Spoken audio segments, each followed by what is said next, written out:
नमस्कार दोस्तों, स्वागत है पॉइंट ब्लैंक में अजीत भारती के 10वें एपिसोड में। चैनल नया है, सब्सक्राइब कीजिए, आगे बढ़ाते रहिए, क्योंकि सब्सक्राइब करने में ना तो तेल लगता है, ना ही सोना खरीदना पड़ता है, और यह वर्क आप फ्रॉम होम भी कर सकते हैं।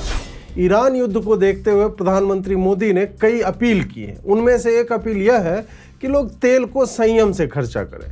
किसी दुष्ट ने यह लिख दिया कि इसके बाद मोदी जी 25 कार लेकर सोमनाथ में रोड शो करने निकल गए। वहीं मोहन भागवत जी भी 30 कारों से कहीं निकलते देखे गए। मोहन जी तो अपना मोबाइल टावर भी लेकर के चलते हैं। एक ने मजे लिए कि ये देखो, भाजपा के सारे नेता मोदी जी की बात सुनकर तेल लौटाने के लिए पेट्रोल पंप की ओर जा रहे हैं। अरे भाई, लोगों को बोला था, नेताओं को अलाउड है ये सब। वैसे भी मोदी जी की सारी गाड़ियां हाइड्रोजन और थोरियम से चलती है। किसी ने कहा कि ये सारी सलाहें चुनाव के खत्म होने के बाद पर मोदी जी ने दिए, नहीं तो रैलियों में लोगों को लाने के लिए बसों और मोटरसाइकिलों की फोटो लगा देते लोग। यह अनुचित है, क्योंकि मोदी जी की रैलियों में आने वाले लोग गन्ने का रस डालकर आते हैं, जो उन्हें गडकरी जी लंबे समय से दे रहे हैं। जैसे कि मध्य प्रदेश पाठ्य पुस्तक निगम के नए अध्यक्ष महोदय केवल 700 गाड़ियों के काफिले से आए। इस पर सौभाग्य सिंह जी से जब प्रतिक्रिया ली गई तो उन्होंने कहा कि सम्माननीय, तेजस्वी, आदरणीय, यशस्वी मोदी जी ने तेल बचाने के लिए देश से अच्छी अपील की। फिर आप 700 गाड़ियों से क्यों आए? उन्होंने बताया कि उज्जैन से भोपाल तक तो वो गाड़ियां ऐसे ही रखी हुई थी, वो तो उस पर कूदते हुए आए हैं, गाड़ियां चली ही नहीं। इस पर भाजपा ने स्पष्टीकरण देते हुए कहा है कि पार्टी में ऐसे सांसद और मंत्री हैं जो बड़े नेताओं को तेल लगाने के चक्कर में घूमते रहते हैं। उसे पार्टी कार्यालय के बाहर जमा किए हुए तेल से इतना तेल बच जाता है कि भाई, बस और गाड़ी उस तेल से नहीं चलते। अजीत जी, रैली में तो गाड़ी से ही आएंगे ना लोग, वो तो जरूरी है, बिल्कुल है, लेकिन ये कटाक्ष का शो है। विश्लेषण के लिए आप अजीत भारती चैनल पर लाइव में आया की। तेल की अपील सुनकर भाजपा विरोधियों ने राष्ट्र हित में यह तय किया कि मोदी ने कहा है तो उसका उल्टा ही करना होगा। इन लोगों ने गाड़ी ना होने की अवस्था में केवल मोदी को नीचा दिखाने के लिए गाड़ी की जगह कहीं और तेल डलवाने के लिए पेट्रोल पंप पर लाइन लगा दी। बस गाड़ी और उस स्थान विशेष में एकाध मात्रा का ही अंतर है। राहुल गांधी ने भी व्यंग्य किया कि यह मोदी के फेलियर की निशानी है। सही बात है राहुल जी।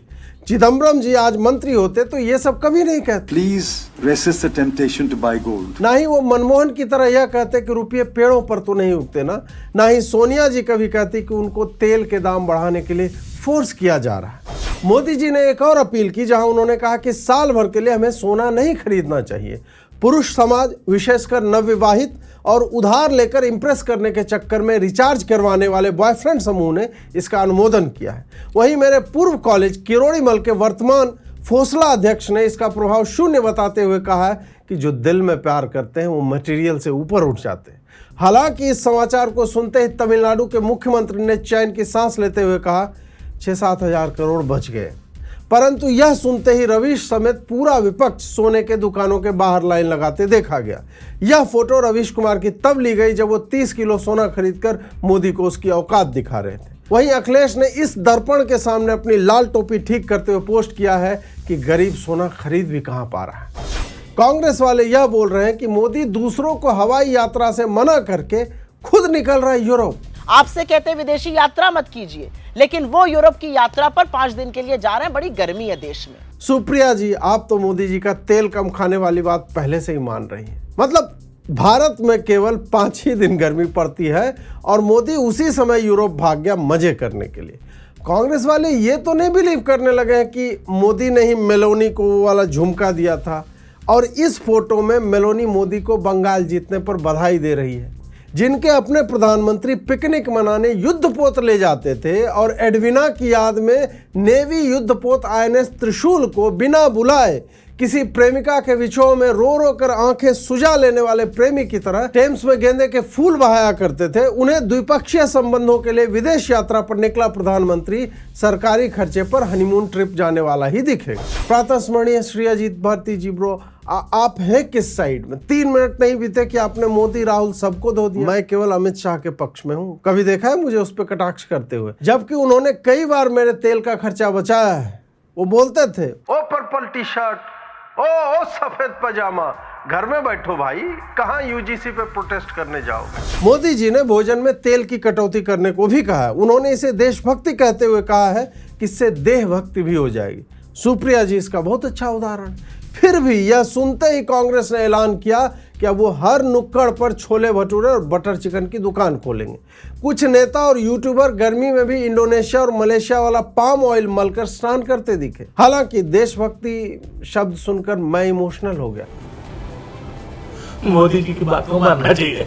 हर कोई हो जाता है, जैसे कि इस भाई को ही देख लीजिए। 200 रुपया अगर पेट्रोल होगा तो 200 रुपये पेट्रोल खरीदेंगे। अगर 1000 के बदले में 2000 का सिलेंडर होगा लेंगे, लेकिन वोट मोदी को देंगे। ये तेल और गैस से ऊपर उठ चुका है और ये व्यक्ति तो नस फाड़ देंगे। अभी हम नस काट लेंगे मोदी के लिए, हम आत्महत्या कर लेंगे भाई। किसके लिए? मोदी के लिए। जबकि ये तो नस से भी नीचे उतर गया। मोदी मेरी माले में वोट मोदी दूंगा, देते रहूंगा, देता रहूंगा। आप लोग हंस क्या रहे हो? 2014 के बाद हम में से 80% तो नस ही काट रहे थे मोदी जी के लिए। और कांग्रेसियों का एक ट्वीट अभी दिखा देंगे तो आप भी कहोगे कि मोदी जी नस काट कर हमारे खून से पेट्रोल बना दो, लेकिन ये रागा मूत्र पीने वालों को सत्ता में आने मत देना। तेल लगाने से याद आया कि राजदीप सरदेसाई ने असम, बंगाल, पुडुचेरी के मुख्यमंत्रियों के पुराने कांग्रेसी इतिहास को लेकर लिखा है कि अधिकांशतः अब कांग्रेस तो राइवल कम और भाजपा मुख्यमंत्रियों की ट्रेनिंग ग्राउंड अधिक दिखता है। राजदीप जी, जिसका बाप पियक्कड़ हो, गांजा फूंकता हो, पर स्त्री गमन करता हो, व्यभिचारी हो, वेश्याओं में उसका उठना बैठना हो और अपनी ही पत्नी को हर दिन पीटता हो, उसके बेटे यदि घर छोड़कर निकल जाएं, अपने दम पर कुछ बने, तो आपके जैसे पड़ोसियों को यह नहीं कहना चाहिए कि बाप ने भविष्य की नींव बड़ी अच्छी रखी थी। नए समाचार के अनुसार शुभेंदु अधिकारी के पीए के हत्यारों को टोल बूथ पर यूपीआई पेमेंट देने के कारण बिहार और यूपी से पकड़ लिया गया। गडकरी जी ने मूंछों पर ताव देते हुए कहा कि अभी तो सैटेलाइट वाला सिस्टम किया ही नहीं है, दौड़ती कार को चुंबक से उठा लेते हैं। विशाल श्रीवास्तव, राज सिंह, मयंक मिश्रा ने इस कार्य को अंजाम देने के बाद टोल पर क्यूआर कोड स्कैन किया, जिससे वो पकड़ लिए गए। मोदी जी को जय भीम यूपीआई का एक और लाभ गिनाने का कारण मिल गया। तीनों के नाम पढ़ने के बाद दिलीप मंडल ने अभी तक ट्वीट नहीं किया है कि सवर्ण ही मुसलमानों के साथ बंगाल में आतंक फैला रहे थे। श्रीवास्तव, सिंह और मिश्रा के साथ इनका एक योजनाकार बनिया और दलित मिल जाए एक, तो इनके होने वाले एनकाउंटर के बाद हर जाति समूह के लोग सड़क पर इनके शव को लेकर बैठ सकते हैं कि उनकी जाति के साथ राजनीतिक षड्यंत्र रचा जा रहा है। नॉर्थ कोरिया के संविधान में यह संशोधन कर दिया गया है कि माननीय सुप्रीम लीडर श्री किम भाई जोंग भाई उन की हत्या की स्थिति में उत्तरी कोरिया के सारे न्यूक्लियर हथियार अपने आप लॉन्च हो जाएंगे। कोई यह नहीं बता पा रहा है कि लॉन्च हो भी गया तो किस देश पे गिरेगा। सरकार के प्रवक्ता ने कहा है कि पहले लॉन्च करेंगे, फिर ड्राइवर को कोऑर्डिनेट दिया जाएगा कि डिलीवर कहाँ करना है। ईरान ने इस पर कहा है कि यह संशोधन पहले हो जाता तो वो कुछ सोच सकते थे, यह हॉर्मुज का भी बवासीर नहीं बनता। तानाशाह से याद आया कि सुश्री ममता दीदी ने चुनाव के पूर्व हाथ में पहने जा रहे पीले रंग के कपड़े को हटा दिया। अविश्वस्त सूत्रों ने कहा है कि ममता दीदी ने कोलकाता की सड़क पर ताबीज बेचते किसी दढ़ियल भाई से फुकवा करके ये लिया था। टीएमसी वाले अब उसे ढूंढ रहे हैं। हालांकि उपग्रहों से प्राप्त चित्रों के अनुसार वो ताबीज वाला आजकल दीदी की साइकिल योजना के साइकिल बांग्लादेश के रेलवे स्टेशन पर बेच रहा है। कुछ लोग इसकी आलोचना कर रहे हैं, जबकि टीएमसी ने कहा है कि यही मोदी जी करते तो इसे अंतर्राष्ट्रीय संबंध अच्छे करना कहा जाता। यह तो ममता जी का प्रताप है कि बंगाल की गरीबी दूर करने के बाद उन्होंने बांग्लादेश तक में ऐसी योजनाएं लॉन्च करा दी हैं। ऐन समय पे मोदी ने योजनाओं के लाभार्थी बांग्लादेशियों को वोट करने से रोक लिया, वरना आज वहां भी उनकी ही सरकार होती। वहीं अभिषेक बैनर्जी के घर के बाहर लोग रचनात्मक प्रयोग करने से रुक नहीं रहे। पहले तो माथ चोर, फाइल चोर गाना बजा रहे थे, अब उन्होंने ये नुक्कड़ नाटक करना आरंभ कर दिया है। बहुत सारे लोग मजे ले रहे कि देखो एक तानाशाह का क्या हाल हो गया कि उसके घर के सामने सामान्य नागरिक अब उसे कुत्ता बनाकर पूछ रहा है who is a bad boy. Abhishek Banerjee ने इस पर प्रतिक्रिया देते हुए कहा है कि उनके घर के सामने ऐसा करने की हिम्मत किसी में नहीं है। मास्क लगाया हुआ व्यक्ति वो स्वयं ही है और ऐसे नाटक उन्होंने कई बार किए हैं। If you know you know, yes I am a dirty dirty man, oh yeah. Bihar में एक व्यक्ति जब एसबीआई के एटीएम में पहुंचा तो देखा वहां एक नाई किसी का बाल काट रहा था। नहीं, एसी था इसलिए नहीं कि वो कुर्सी लगाकर दर्पण के साथ जो है बाल काट रहा था, नहीं। पहले मुझे लगा कि फिर से कोई ट्रैक्टर में एटीएम बांध कर ले गया क्या है ना कि सड़क चोरी हो जाती है, लोहे का पुल चुरा लेते हैं, मोबाइल का टावर चुरा लेते हैं, रेल का इंजन तक चुराया जाता है और देश का पहला एटीएम चुराने का क्रैश कोर्स भी एटीएम बाबा के माध्यम से चाणक्य की धरती से हमारे बिहार के भाई दे रहे थे, तो मुझे लगा कि फिर पता चला कि एसबीआई एटीएम वाले अब उसको यूज नहीं करते, एटीएम हटा चुके हैं, तो मालिक ने उस दुकान को नाई को रेंट पे दे दिया। एंटी क्लाइमैक्स हो गया। बहुत सारे रेसिस्ट बिहारी हेटर्स लालायित होंगे कि अब कहा जाएगा कि वहाँ नाई ने एटीएम मशीन को काटकर कुर्सी बना दी और उसके सामने मिरर लगाकर बाल काटा। You are a fucking racist man. Jammu Kashmir के सीएम ओमर अब्दुल्ला से पूछा गया कि राज्य में दारू क्यों बिक रहा, उन्होंने ये कहा, किसी ने मजबूर किया पीने को? मजबूर किया नहीं, जब अपनी मर्जी से आप लोग दुकान में जा रहे हो, क्यों जा रहे हो? हम आपको घसीट के नहीं ले रहे हैं। जबकि यदि उनको पार्टी या पुलिस की थोड़ी भी चिंता होती तो बिहार मॉडल अपनाते, जहां दारू बंद है पर पी सब रहे। जब आप लीगली दारू बेचते हैं तो सरकार को 1100 करोड़ मिलता है अब्दुल्ला जी, लेकिन यदि आप उसे बैन कर दोगे तो सरकार को तो चलिए 0 मिलेगा, लेकिन पार्टी को 2000 करोड़, पुलिस को 500 करोड़ मिलेगा और पूरे राज्य में सूखे नशे की डिमांड बढ़ने से एक नया उद्योग आरंभ हो जाएगा। गांव के युवकों और किशोरों को प्रति डिलीवरी 50 रुपये मिलने से महीने का 15,000 तक कमाने की संभावनाएं आ जाएंगी। अनंत संभावनाएं। आप हमारे गांव भेजिए एक शिष्टमंडल को, पूरी स्कीम समझा देंगे हम। उत्तर प्रदेश के कुशीनगर के मदरसे में एक पंखा मिला जो चर्चे में। इसकी विशेषता यह है कि इस पर मेड इन पाकिस्तान लिखा हुआ है। जी, पाकिस्तान वाले पंखे बना रहे हैं। आपको क्या लगा कि दिन भर वो केवल बच्चाबाजी करते हैं और बनाने के नाम पर केवल आतंकवादी बनाते हैं? इस पर जांच के आदेश दे दिए गए, जबकि किसी भाई ने दुबई से अपने परिवार को ये पंखा भिजवाया था, जो कि बाद में मदरसे को दान कर दिया गया। आप भी कहेंगे अजीत जी, पंखा तो भारत में मिल जाता है, सस्ता भी होता है। सस्ता होता है पर पाकिस्तान को उसका टैक्स नहीं जाता। उम्मा जानते हो मेजर, ये कौम, ये निशानियाँ, ये खाते यहाँ का है, गाते वहाँ का है और बजाते डॉल्फिनों का है। तमिलनाडु में गवर्नर द्वारा 5 शॉल ले लिए जाने के बाद सरकार अंततः बन गई, परंतु केरल अभी भी प्रतीक्षा में है। विजय के लिए नस काटने, आत्मदाह करने और सड़कों पर रोने वाले लोगों को राहत मिलने के बाद 100% लिटरेसी वाले केरल में एक कांग्रेसी ये करता पाया गया। उसको नया सीएम चाहिए और जो चाहिए उसके लिए भाई कष्ट ले रहा है। राहुल गांधी जी 5 सीट लाकर 120 की मेजॉरिटी में 4.16% का योगदान देते हुए कांग्रेसियों के लिए ऐसे चैट बने, जननायक और थलापति वाले पोस्टरबाजी में व्यस्त हैं जैसे सीट तो उनकी अधिक थी। विजय को तो बड़ा दिल दिखाते हुए सपोर्ट दे दिया और यहाँ वास्तव में मेजॉरिटी लाकर सीएम नहीं बना पा रहे हैं। विजय के बगल में वो ऐसे खड़े हुए हैं जैसे he is the main attraction, लेकिन राहुल बाबा कोई ध्यान नहीं दे रहा है। क्या है ना कि इनकी चुनाव से पहले डीएमके के साथ दोस्ती थी, जिससे विजय की दुश्मनी थी। अब वो इनको सपोर्ट दे रहा है। लोग जानते हैं कि पता नहीं कब बैकस्टैबर लिखना पड़ जाए। थाने की रिक्शा, चेहरे पे दाढ़ी, आंखों पे चश्मा, मेरी नजर से तुम देखो गद्दार नजर वो आए। दैनिक भास्कर की एक रिपोर्ट के अनुसार मध्य प्रदेश में देश के 50 आईएएस अधिकारियों ने कुछ भूमि खरीदी। अजीत जी, इसमें क्या न्यूज? रुको जरा, सब्र करो। एक ही दिन खरीदी और क्या गजब का संयोग देखिए कि उसी भूमि के पास से अगले वर्ष एक 3200 करोड़ की सड़क निकल गई। वो निकल कहीं से भी सकती थी, लेकिन आईएएस अधिकारियों को फंसाने के लिए, जलील करने के लिए वहीं से निकल गए। यही नहीं, और सुनिए, अब आईएएस लोग खेती तो करेंगे नहीं, तो इस भूमि का लैंड यूज कृषि से आवासीय कर दिया गया।